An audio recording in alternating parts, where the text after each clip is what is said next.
Good afternoon and welcome. Selamat sore, selamat datang. Boa tarde, bem-vindo. Firstly, I would like to thank our wonderful guitarist, Agus. Agus is from Borneo and he's been playing a traditional Dayak tribe instrument called the supe. Thank you very much. Sape. Thank you for correcting me.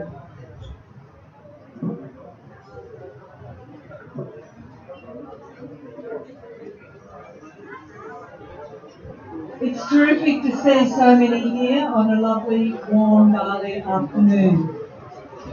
My name is Annie Keogh, and I would like to declare my affiliations and connections and bias right up front to tell you that I am married to the author of Stormy with a Chance of Fried Rice at Walsh.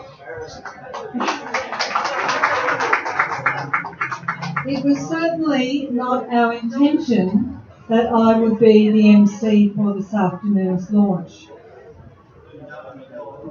Emma Purdy, who is a board member of the Her Feet Foundation, was to be the MC for today's events. Unfortunately, due to a number of cancellations during the event, Gemma has not been able to join us. We also do not have with us Ayu Utami, who has been delayed also due to cancellations. However, there's always a silver lining at the end of any cloud, and this has given us the opportunity to welcome Jin Xiao to launch Stormy with a Chance of Fried Rice. And I will introduce Jin a bit more formally in a moment.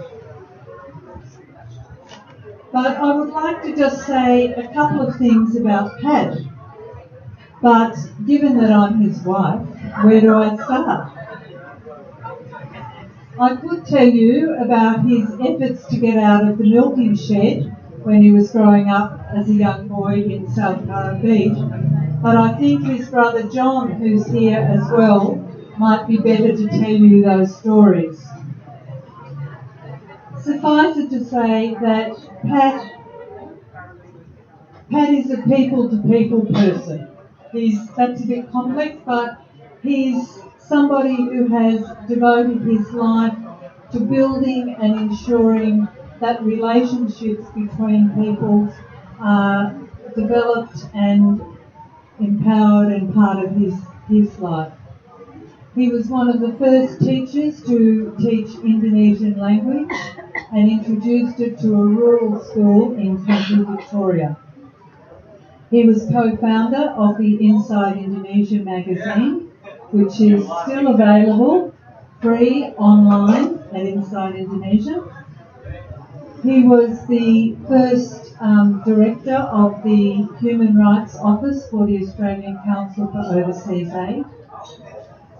He contributes articles on Indonesia to Eureka Street, a social justice online journal. He's a member of the Jembatan Poetry Society in Melbourne, and he works with the Asia Justice and Rights NGO, a terrific NGO based in Jakarta that works for the dignity of victims in Indonesia, Timor-Leste and other countries in the region. But I think I would leave it to our daughter's post on Facebook to give you the final comments on Pat. It was quite a long post, so I've been selective.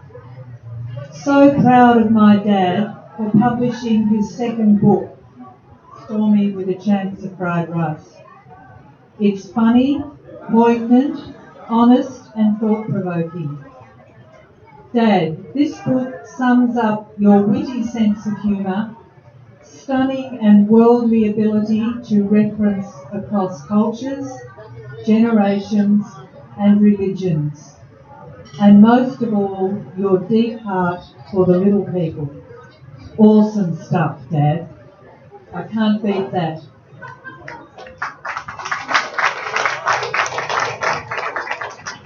But my job is really to introduce Jin.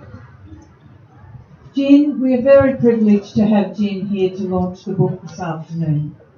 Jin was born in Jakarta. He is the son of Suao Diop Chan, a prominent Chinese leader who advocated a number of national political programs.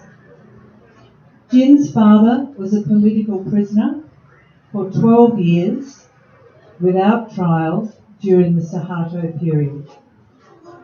Jin is therefore very familiar with the crimes against humanity carried out by the Suharto government. Jin now lives in Melbourne. He's an engineer by training and runs a successful business and a lovely restaurant in Melbourne called Tasaria.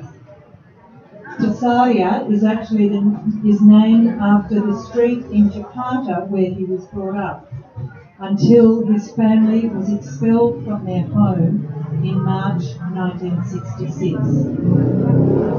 Jin is involved in a number of social organisations, including as a board member for the Herb Feith Foundation. He's written several books, including a political biography of his father, which is an account of his father's political organisation, Bapeki. He has edited his father's writings and most recently a collection of his father's writings on the political upheavals of 1965. The book is titled G3OS dan Kejahatan Negara. It's been recently published in Indonesian and is available at ultimus-online.com. I'd like to give a very warm welcome to Jin to launch Stormy with a chance of fried rice.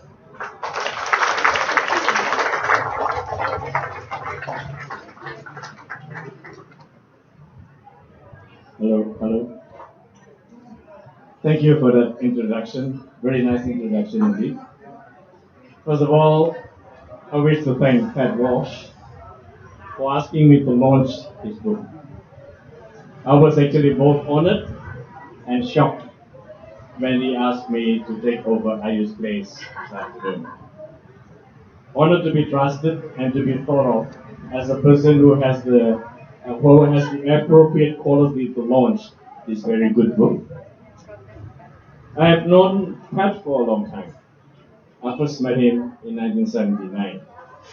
On several occasions in Melbourne, he helped me organize fundraising events for the political prisoners who were just released in Indonesia, the so-called golongan C political prisoners in Indonesia, around about the end of 79 and early 1980.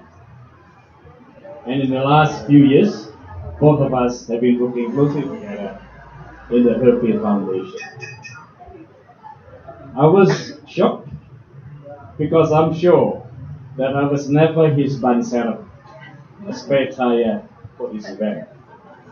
As of 2:30 yesterday afternoon, I had not read his book. Obviously, I cannot be compared with the beautiful Ayu, so that is very disappointing for all of you. A powerful and famous writer who has written novels and who is certainly, I think, much more suitable to launch this book. I'm sure that there are many people in this room who are much more capable than I am in launching this book. But for some reasons, Pat maintained that I should be the one. The cancellation of all events that are connected to the mass killings, mass imprisonments, mass persecution that took place after October 1965 in this very festival basically eliminated the opportunity I wish to use to say something. Pat's decision to ask me to stand for Ayu gave me back this opportunity. So thank you, Pat.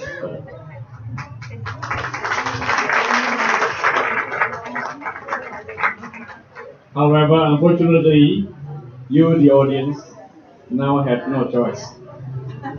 You simply have to listen to me. If you're not happy with the quality of the launch because of my inability to grasp the artistic nature of the book, or you have issues with my interpretation, you need to direct your anger and disappointment to them. The title of the book is Stormy with a Chance of Fried Rice. Being an engineer, as Anne indicated, I simply fail to understand the basis of this title. It is not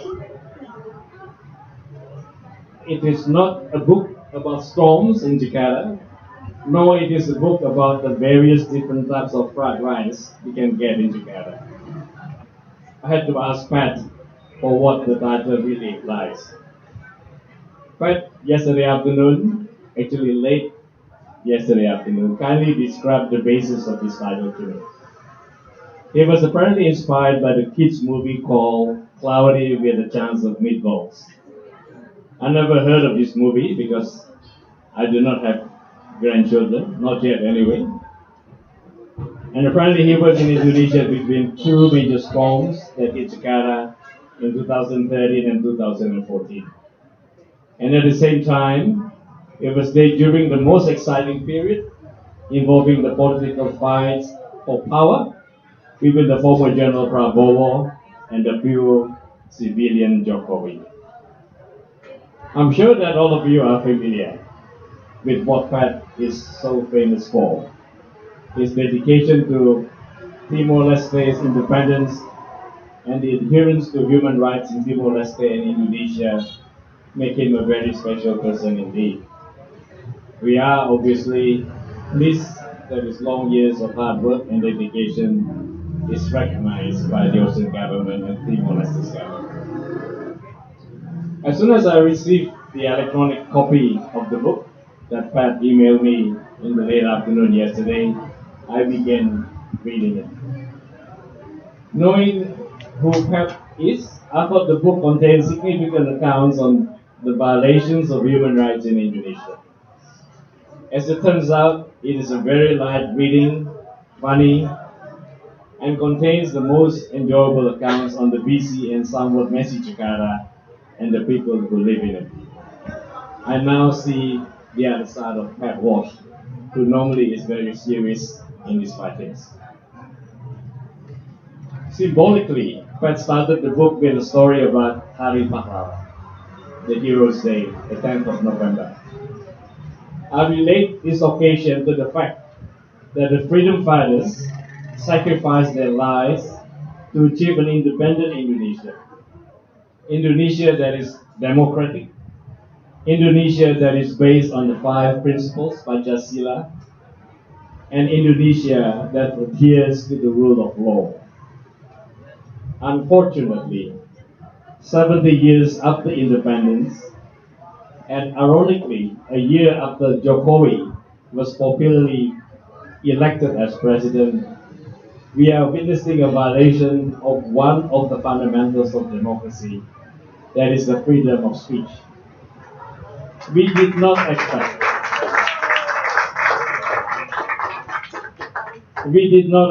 that Jokowi, a civilian leader that has no connection to the military apparatus that dominated the power in Indonesia for almost 50 years, could allow such violations to take place. In this very festival, all events that are related to the historical truth, the mass killings, and the sufferings of millions of innocent Indonesians are banned. This is indeed a major setback. The Indonesian people and the Indonesian government should be reminded that this is not what the Indonesian freedom fighters fought for. This is not what they sacrificed their lives for. We are now approaching the 10th of November as a reminder, the Hari Pahlawan. Pat refers to the existence of political prisoners in the 60s and the 70s. Firstly, by vividly recalling a Jamu lady statue made by a political prisoner that he bought from the prison shop in Bandung in 1969. Interestingly enough, when my father was a political prisoner himself, his fellow prisoner also gave us a present in the form of a Jamu lady statue, made of exactly the same material, the paper mat. My father said that this statue was meant to reflect a principle that life is a struggle. Hidup adalah sebuah perjuangan. More importantly, it reflected hopes. The jamu, the herbal medical things that Indonesians use, would eventually eliminate bad things. And Indonesia would recover from the problems that are due to the bad things. I'm not sure, Pat, whether the same understanding was actually given to you when you actually bought this very statue in Bandung some, 46 years ago. In another section of the book, Pat refers to the Pelantungan camp, a camp in central Java, a former colony that was used to isolate people who suffered leprosy. This was the equivalent of Buru Island, but for female political prisoners. Some 500 prisoners were isolated there for many years. Ironically, the Soeharto regime made the 1st of October as the Hari Kesaktian Pancasila, the Pancasila Sanctity Day. This was, of course, the day in 1965 that made General Soeharto the most powerful person in Indonesia. And under his military leadership, the government violated many principles, the main principles of Pancasila. In particular, the second, the third, and the fifth principles. Namely, Principle 2, just and civilized humanity, kemanusiaan yang adil dan beradab, which is very much linked to human rights. Principle 3, the unity of Indonesia, Persatuan Indonesia. People who were suspected to have different political convictions to those in power were purged. In most cases, imprisoned for a long time without legal proceedings. Principle 5, social justice for Indonesian people. It is very obvious now that there was no social justice throughout his political leadership, Suharto's political leadership. How could a government claim that it fully adhered to these principles when millions of innocent people were cruelly killed without any legal proceedings? 100,000 political prisoners were detained for several years, many years, without any legal proceedings, and millions of innocent people were purged and persecuted for more than 30 years without any legal proofs of any wrongdoings. While Pat does not elaborate the connection of military regime with the invasion and occupation of East Timor, he does touch on the fact that the wars experienced in East Timor or Timor-Leste were not those of civil wars. And he does make it clear that it was the military regime, not Indonesian people, who were to blame for the invasion and the violation of human rights in Timor-Leste. On a lighter note, Pat talks about the lack of effectiveness in the Indonesian bureaucracy. He was exposed to this when he extended his visa without going through an agent, a very daring thing to do in Indonesia. He had to deal with 19 officials to get his visa extended. This is something that Jokowi promises to fix. He has on a number of occasions indicated that he would like the processing times for various permits to be significantly compressed. On the mess of Jakarta, Pat does not appear to be very optimistic. He refers to Robin Chay's assertion that Jakarta does not need more infrastructure, but rather a change of behavior. One can sense Pat's pessimism about the ability of anyone to fix Jakarta's problems. Obviously, Governor Ahok does not share his pessimism. But Pat's hope about Indonesia is definitely shared by many Indonesians. He refers to Gus Dur's encouragement to the Indonesians, quote, to think of their country as a big house with many rooms. Within each room, he would say, people of different persuasions can be themselves, but when they come to the communal parts of the house, like the living room and the kitchen, they have to share and cooperate for the common good. Unquote. This is indeed democracy in the true sense of the word. Pat's hope is that while Indonesians are in the living room, they will read and discuss each other's scriptures dengan hati besar dan kepala dingin, with a big heart and cold heart. And like Gus Dur, bow in awe and joy before the wondrous diversity, creativity, and richness of humanity. This is a very good book. Many people will enjoy reading and learn about Indonesia, albeit somewhat limited to Jakarta's lifestyle. I thank Pat for this book. Thank you.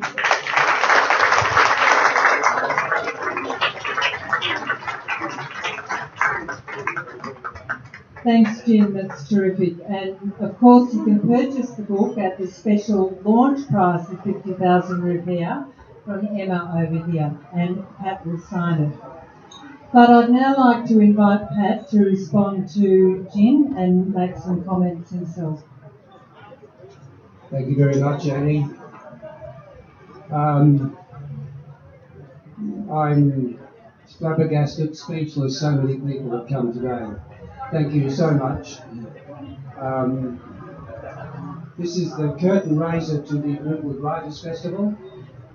If we get this many for the first game, imagine how successful the festival is going to be. But anyway, thanks for coming and patronising the event.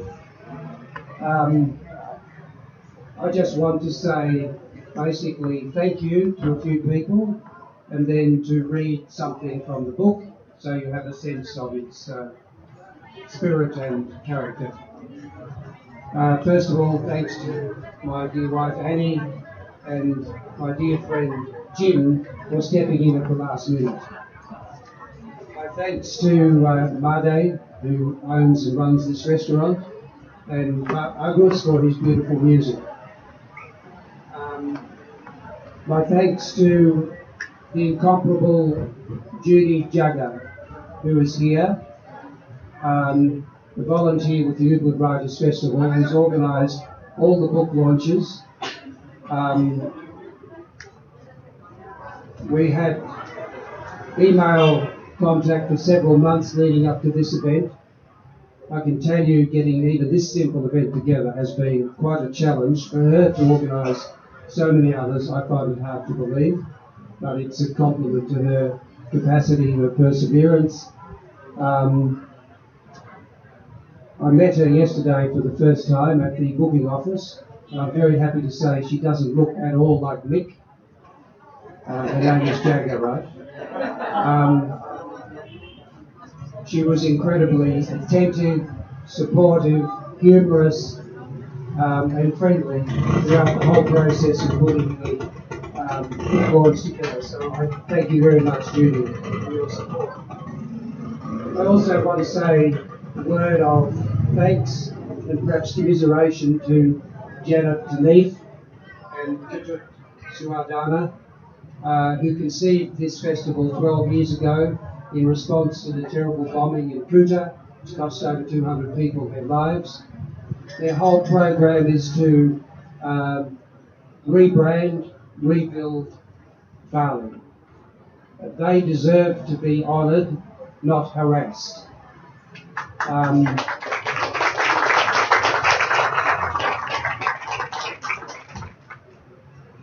I feel like a brilliant, talented group of creative Indonesians and friends of Indonesia stayed up all night creating an oil painting, which is the Ubud Writers Festival.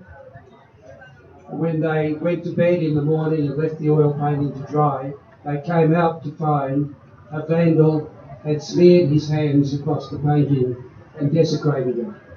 Sorry to have to say that, but I think that's essentially what has happened here.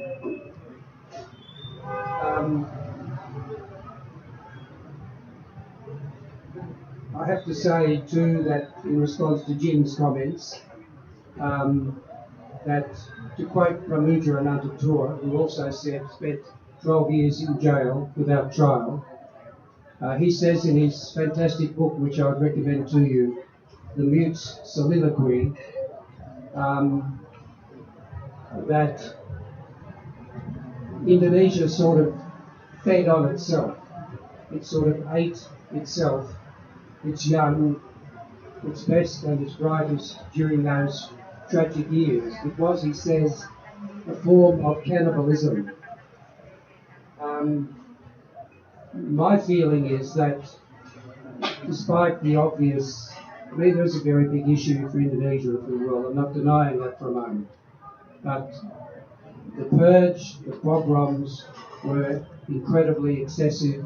There was unquestionably serious miscarriage of justice and an obvious violation of the Universal Declaration of Human Rights, the principles of the United Nations, which Indonesia has been a proud member of for many years, and which in fact this year celebrates its 70th anniversary. But also, the pogroms, whatever you want to call it, the death toll, the jailing of people 12 years or more, sort of took away from it, sort of robbed Indonesia of its best and its brightest, the creme de la creme, and in sort of scooping the cream off the top, left Indonesia with a sort of insipid, creamless milk of the type you find in supermarkets these days, which looks like coloured water. So that I think is what Trump was getting at when he said there was a sort of killing off of some of the best parts of Indonesia. Okay, I just want to quote a few bits from the book. But first let me say about the title. You might think this is a brilliant marketing strategy that anybody who hears a weather report now will immediately think of my book and rush out to buy it. That's not the case. As Jin said, I was in Jakarta during 2 wet seasons, and both wet seasons put on fantastic displays of thunder and lightning right over the coast where I was living in Permata Hijau while I was editing the CAVR report, showing it, which is on the table over there, at Gramedia. So I thought Stormy was an appropriate meteorological word to put in the title. It was also Stormy because we had the presidential election, competition between Prabowo and Jokowi, the president of this great and very important country. It was Stormy too because I have to say, and I've got a chapter in the book about this called Two Sharp Eyes, that reliving what happened in East Timor through the report created a storm of emotions in my heart and consolidated my commitment to seeing some form of justice down the road for the victims of that 25 years series of violations in East Timor.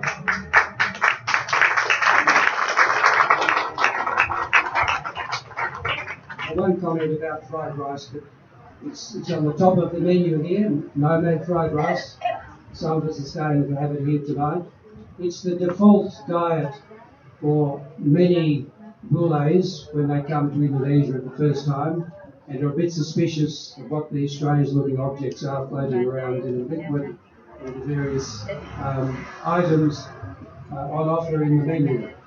I remember Joseph Ramasorda telling me that when he came to Jakarta first in 1974, he thought the safest one to order was nasi goreng because he could see what was in it. when he became president of East Timor, one of the sacrifices he made was that he couldn't go down the street in Dili as a free man, as it were, and buy a plate of nasi goreng. And I too am somebody who enjoys nasi goreng. The cover on the book, some people said it's like a Where's Wally cover. I would say it's like Where's Walshy. I'm actually in the corner there, and if you look at the cover, you'll see it's actually a depiction in cartoon form of many of the stories in the book. And I'll just mention a few to give you a feel for it. The first one is called Kissing in Public, followed by Big is Beautiful, A Perfect Lunch Break, Daiwi Force of Nature, Green Bath Crossing the Street, Bandung the Bull Ant, Renewing My Visa, which Jin referred to, The Flying Bajai, which Galu is responsible for, The Day It Rained Fish at the Footy Ground, Two Sharp Eyes, Playing with Haiku, Made in Indonesia, Having a Smoke, Meals on Wheels, Let Them Eat Golf Balls, Blood on the Tracks, The Bookmakers, etc., etc. The last one is Reading the Quran. So it's a mix of the fanciful, the playful, and the serious, and I hope you enjoy it. I want to finish by reading one little two bits, if I might.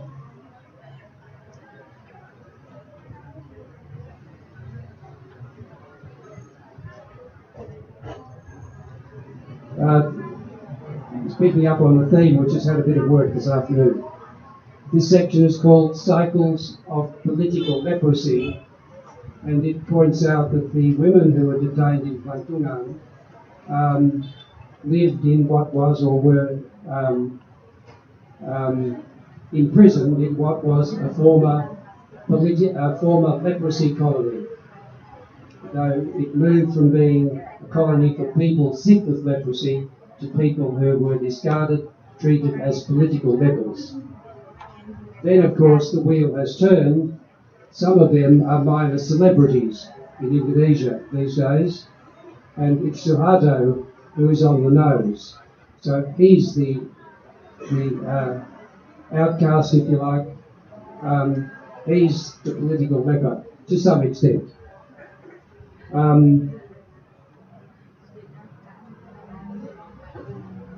The section I want to read goes like this.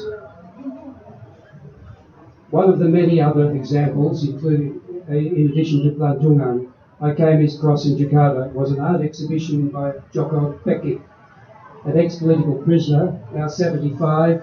Joko Pekik was born into a farming family in central Java and believed art should serve the cause of justice and change by making the public aware of the poor. As this is a patently silly idea, like suggesting corporates should be socially and environmentally responsible, he got jailed without trial for 7 years, and on his release in 1972, got the cold shoulder from relatives and other artists. Held in Jakarta's National Gallery in delightful old Dutch buildings near the Monas National Monument, Joko Pekik's exhibition confronted me even before I got inside. A large sculpture stood outside the front entrance. It depicted the artist carrying an overweight celeng, or wild boar, hanging trussed upside down off a sagging bamboo pole. Inside, I learned that the boar represented, Suharto, surely the mother of insults in the Muslim culture, and that the artist had been paid nearly $1 million for a painting of the same subject. Another oil along similar lines, done in 1998, as Suharto fell from power, was called Tanpa Bunga dan Telegram Juga, without flowers or condolence telegram.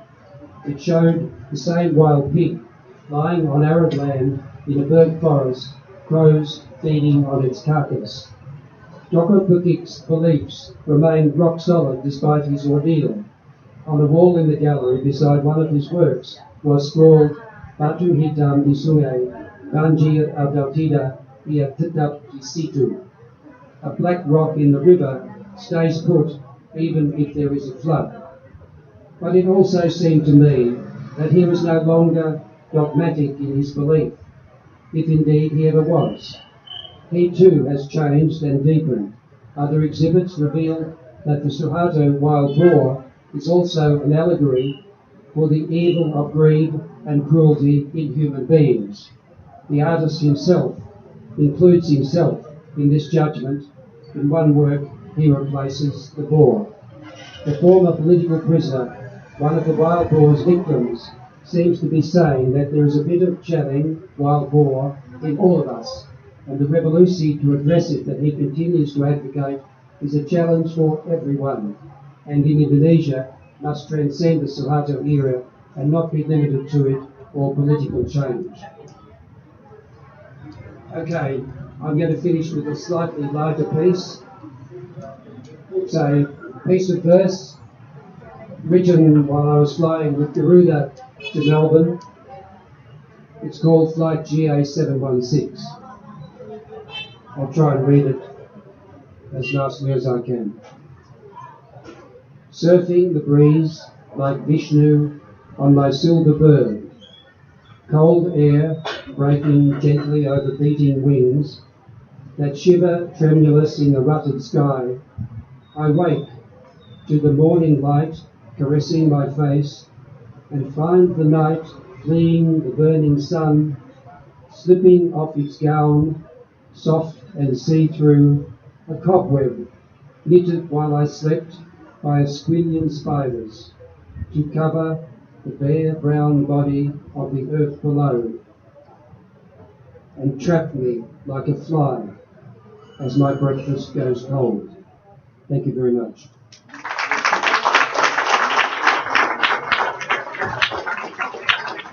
Thanks, Pat.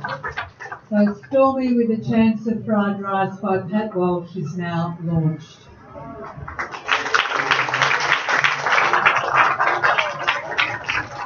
We now have an opportunity for some questions, either to Jin or to Pat.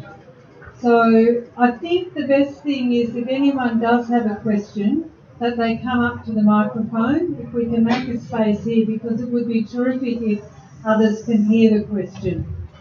So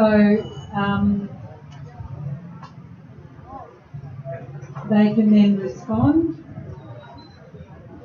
I think I'll leave this in here. So it's sometimes difficult if you have only just purchased the book and you haven't obviously read the book, but if you have anything about some of the comments that Pat or Jean have made, or any of the information that you've gleaned so far. Yeah, we've got, can you come to the microphone? No, oh, okay. Great, we've got a roving mic.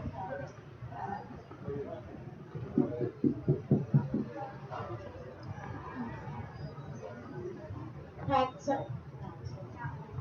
It's on. Pat, what was the most joyous and beautiful thing you discovered about Jakarta? Some of us have trouble finding that. Did you find it?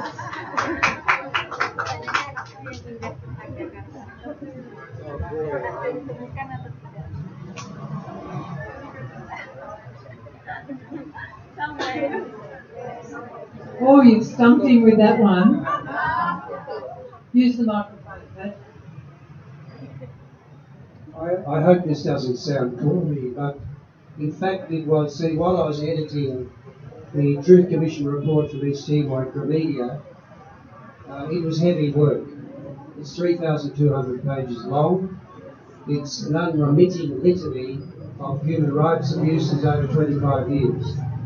So it was emotionally very wrenching, even though I'd been part of the Truth Commission that created the report, to revisit it, and particularly the very graphic stories told there by victims was deeply moving and at times almost traumatic. And sort of to escape, I used to head across the road from Gramedia to a warung, and people from Jakarta Post and one or two friends here from Jakarta Post used to come for the late shift, and they'd have nasi goreng or pecel lele or soto ayam or something verbally, and I got talking to them. Then there was a guy there who used to sell, Risky his name was, he sold, sort of jamu, traditional medicines, but it was in a sort of a closed tent. And he hacked into the power pole near the bank there to run a little television camera so that all his mates could come there and have a drink and watch the footy from Fulgano's stadium on the television, and of course have some of his drinks. Now, I found that quite intriguing, but I think actually it was a sort of a, what do you call those things, where people drink slightly alcoholic? Sly grog stand. It's a bit sly grog. That was good fun. But really, the corny bit I want to say is that just having time with ordinary Indonesians, hearing their stories, and then jotting down a few points, going home writing it up, and then later thinking, actually when I saw Lily Brett's book called New York, Lily Brett, Australian writer, published a book in 2001 called New York, very Aussie sort of commentary on, wry commentary on her experience of New York, men in shorts, germs, dress sizes, all sorts of funny things. I thought I could do something like that, very brief, quite succinct about Jakarta, but with a very strong human content, and of course from my personal perspective.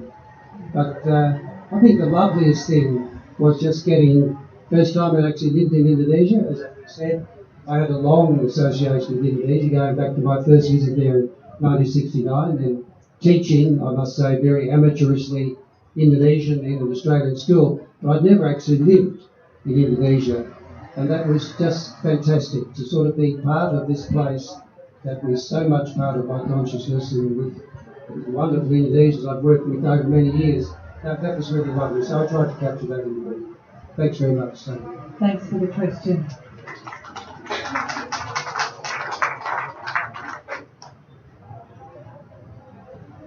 Any other questions?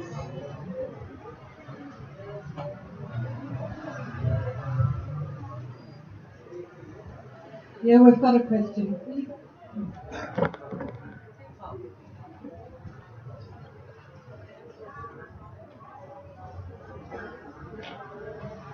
Hello? Good afternoon, Pat. Good afternoon, Pat. My name is Walsh. I'm a resident of Ubud. My father's family, my mother's from Finland. As far as I know, the human rights abuses in East Timor are not out of bounds for the Rights Festival. And as having worked on the Truth and Reconciliation Commission, I'd just like to ask what sort of process made the report possible, who was behind it, and what the motivations were, and how you came to be part of the team working on it. Thanks.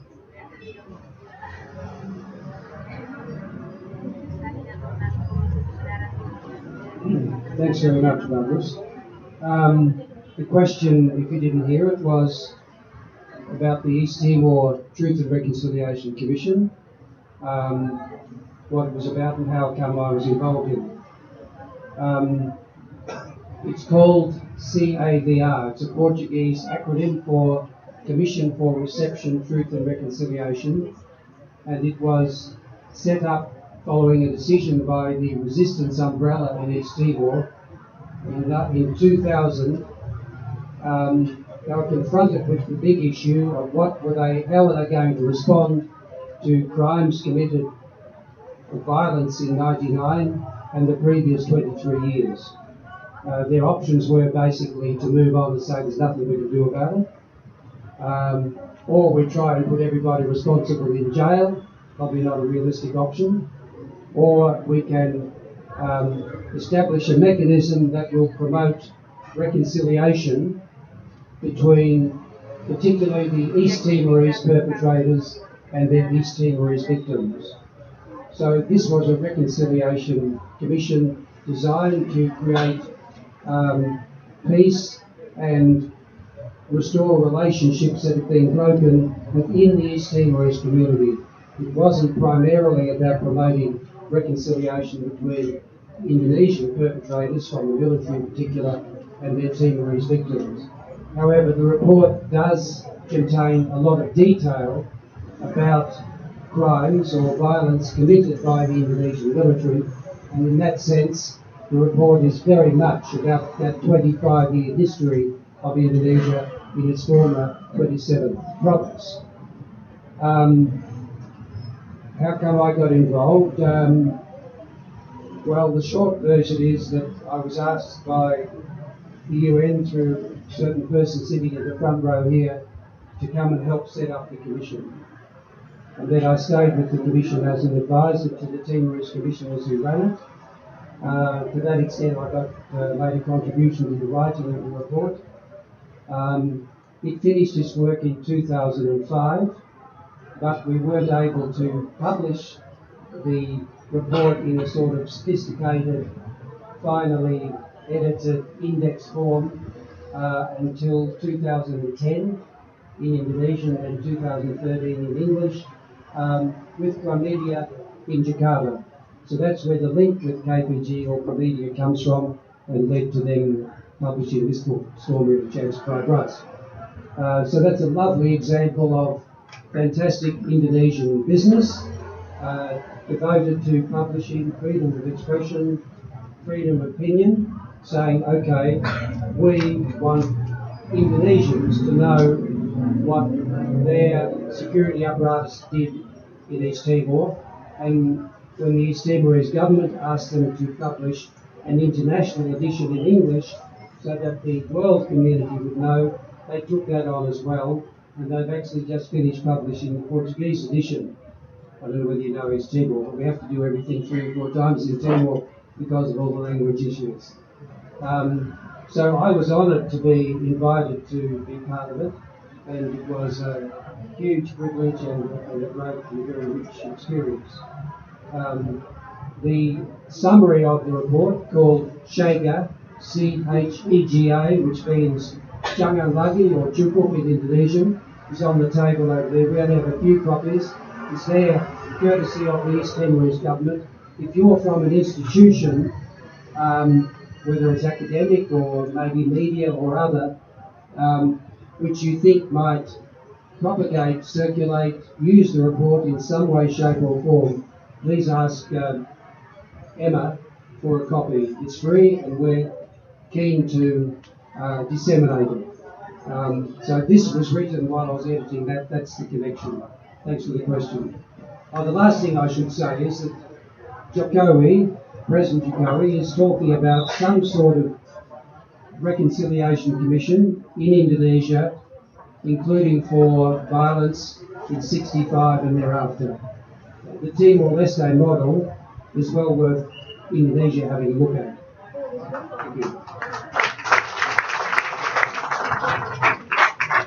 Thanks, Matt. Do we have any more questions?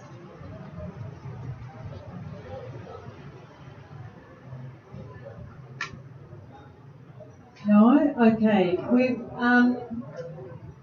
Thank you. It's my job now then to thank you all very much for coming. Special thanks to Jen and to Pat, and also to Made, who runs the Nomad restaurant. And as I said to many of you when you came in, those that had signed in were in the draw for the door prize, which has all been provided by Nomad. And how do we do this, Made? I think we pick a number out of the basket. We might get Pat and Jen to do this. And then the number out of the basket will correspond to the number next to the sign-in, and you get to come and pick a prize. And we've got about 5 prizes. We've got 2 bottles of wine, 1 red and 1 white. We've got a T-shirt from Nomad. We've got a dinner voucher for Nomad. We've got a voucher to go to Taman Nusa for 1 person. We have 2 dinner vouchers. Okay.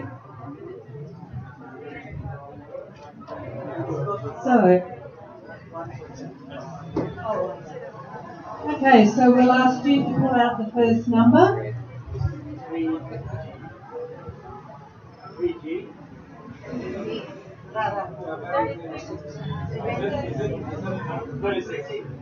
36 is P.G. Brown.